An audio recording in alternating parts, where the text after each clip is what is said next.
आज से उत्तर भारत का छठ पर्व प्रारंभ हो रहा है। संपूर्ण देश विदेश में, संपूर्ण भारत में छठ पर्व की बड़ी महत्वता है।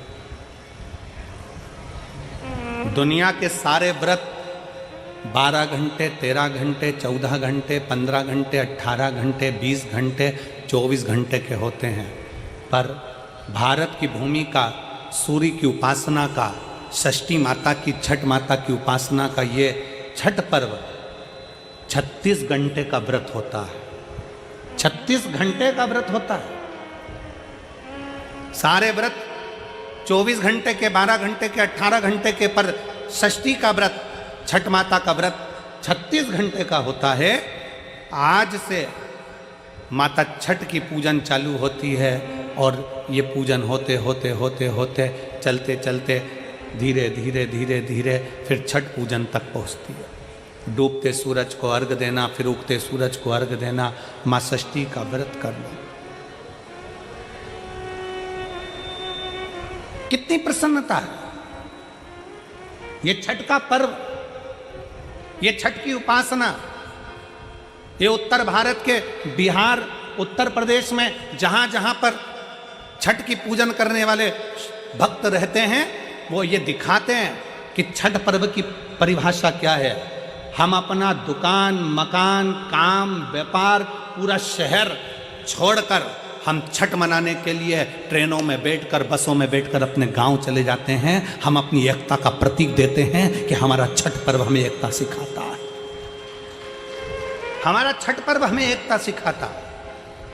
मैं संपूर्ण देश के, भारत की भूमि के संपूर्ण सनातनियों को और सभी सनातन धर्मियों को खूब प्रेम से छठ पर्व की बहुत बहुत बधाई देता हूं, जो आज से प्रारंभ हो रहा है और जिस पर्व की पूजन उत्तर भारतीय बड़े प्रेम से करते हैं। बहुत बहुत सारे। हमें एकजुटता दिखाना। मेरे शंकर भगवान अपनी गोदी में कार्तिकेय जी को रखे हैं, मेरे शंकर भगवान अपनी गोदी में स्वयं श्री गणेश जी को रखे हैं, मेरे शंकर भगवान अपनी गोदी में अशोक सुंदरी को रखे हैं, मेरे शंकर भगवान अपने तन पर अपनी 5 बेटियों को भी धारण कर कर रखे हैं, जया, विषहरा, शामली बारी, दौतली, देव। मेरे शंकर भगवान अपने गले में वासुकी नाग को धारण कर कर रखे हैं। मेरे शंकर भगवान जिस चंद्र को दक्ष प्रजापति ने श्राप दे दिया था, काया का रोग हो गया था, उस चंद्र को अपने मस्तक पर धारण कर कर रखे हैं। मेरे शंकर भगवान स्वयं माता जगतजनी जगदम्बा को अपने नजदीक में बिठा कर रखे हैं। मेरे शंकर भगवान धर्म रूपी बेल को अपने पास में रखे हैं। मेरे शंकर भगवान अपने संपूर्ण परिवार को अगर देखेंगे तो सबको जोड़कर एकजुट होकर शंकर भगवान ये दिखाते हैं कि अगर आप एकजुट होकर रहोगे तो दुनिया में किसी की सामर्थ्यता नहीं है कि तुम्हारा बाल बांका कर ले। तुम्हारी एकजुटता होना चाहिए। उसको धन्यवाद कहो। उत्तर भारत के जो लोग हैं ये पूजन करते हैं दीपावली के बाद में छठ की पूजन, छठी। बिहार साइड में, यूपी साइड में, इधर सबसे ज्यादा पूजन होती है छठ की। कौन सी माता है ये छठ? है कौन सी माता छठ?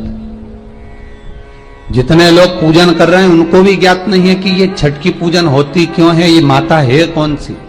ये छठ माता कोई दूसरी नहीं है, कार्तिकेय जी की धर्म पत्नी देवसेना है जिसकी पूजन होती है। उगता सूरज और डूबता सूरज का अर्घ होता है। सबसे पहली छठ पूजन किसने करी थी? भगवान कृष्ण के पुत्र सांब ने करी थी। सांब पुराण कहती है, क्योंकि सांब का शरीर बेकार हो गया था। भगवान कृष्ण की शरण में सांब पड़ गया। पिताजी आपने मुझे श्राप दिया है, क्योंकि गलत भाव हो गया था, गलत दृष्टि हो गई। भगवान कृष्ण के पास में जामवंती जी बैठी हुई थी तो सामने आकर कहा, पिताजी मुझसे गलती हो गई, बहुत बड़ी गलती, क्षमा कर दीजिए। भगवान कृष्ण ने कहा, तुम सूर्य की आराधना करो। सूर्य की आराधना करी तो सूर्य कहते हैं तुम इंद्र की पुत्री देवसेना की आराधना करो। और कार्तिकेय जी महाराज की धर्म पत्नी देवसेना की जब आराधना सांब ने करना प्रारंभ करी, सूर्य को उगते को और डूबते को जब नमन करना प्रारंभ करा, अर्घ देना प्रारंभ करा, जल में खड़े होकर सांब तप साधना में डूबा रहता, सूर्य का स्मरण करता, देवसेना का स्मरण करता, तो देवसेना वहां प्रकट हुई। देवसेना ने कहा मैं भगवान की छठी कला हूं, मैं भगवान देवताओं की छठी कला हूं, इसलिए जगत में मैं छठी के नाम से पूजी जाऊंगी। और सुन ए सांब, तूने मेरी आराधना करी है, मृत्यु लोक में जो मेरी आराधना करेगा वो जगत का सारा सुख भोगेगा, और तू भी चिंता मत करना, तू भी सर्व सुख भोगेगा। और वो छठ भी कोई साधारण नहीं, जिस छठ माता का स्मरण स्वयं भगवान कृष्ण के पुत्र सांब ने किया, जिस छठी माता को स्वयं कार्तिकेय जी को दिया गया, पूरा विश्व, हमारे बिहार साइड के जितने भगत लोग होते हैं आज से व्रत का क्रम प्रारंभ कर देते हैं। 36 घंटे का ये व्रत रहता है छठ का। स्नान, खाना, दूसरे दिन फिर वही क्रम में पूजन की तैयारी, भूखे रहना, सूर्य को अर्घ देना, उगते को डूबते को, और मां छठी का स्मरण करना।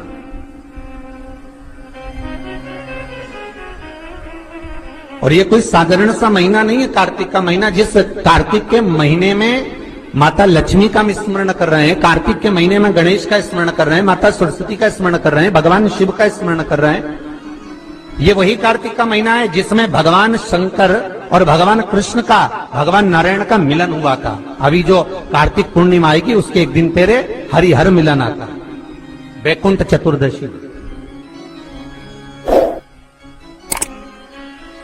जिस दिन भगवान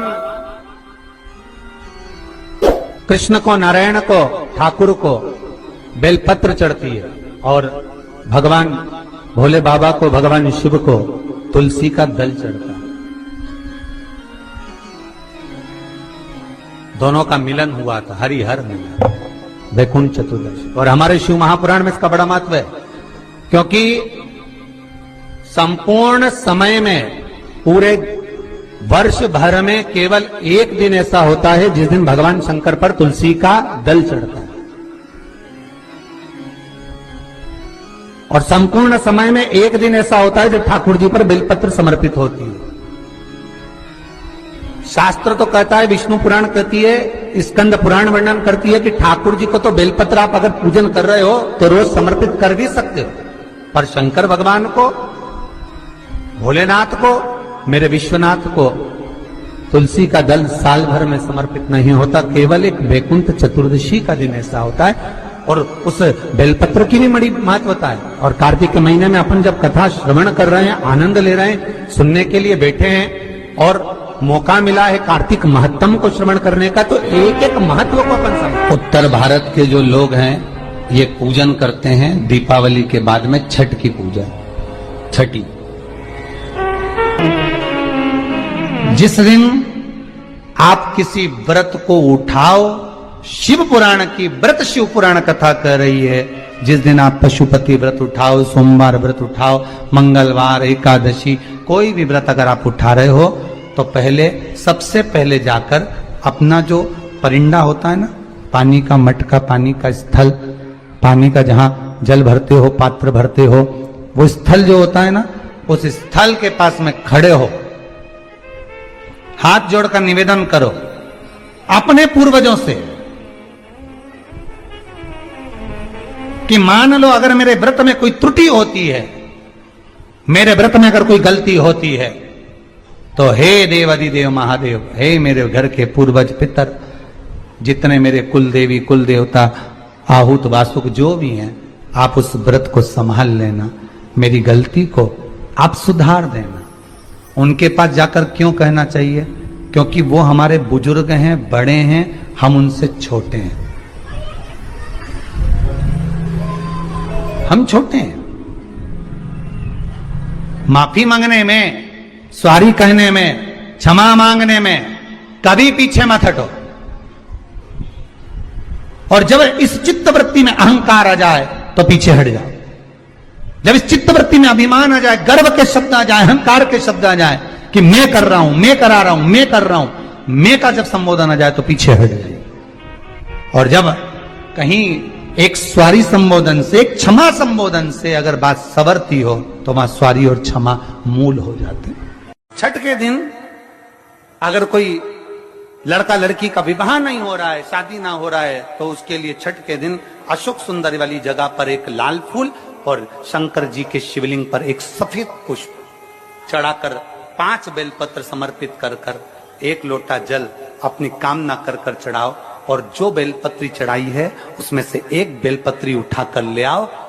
बाबा संबंध पक्का। किसी भी छठ के दिन अगर षडानंद कार्तिकेय जी महाराज का नाम लेकर 6 बेलपत्र और उस 6 बेलपत्र पर 6 दुर्वा, 6 पुष्प, 6 अक्षत के दाने रखकर षडानंद कार्तिकेय बाबा के स्मरण कर कर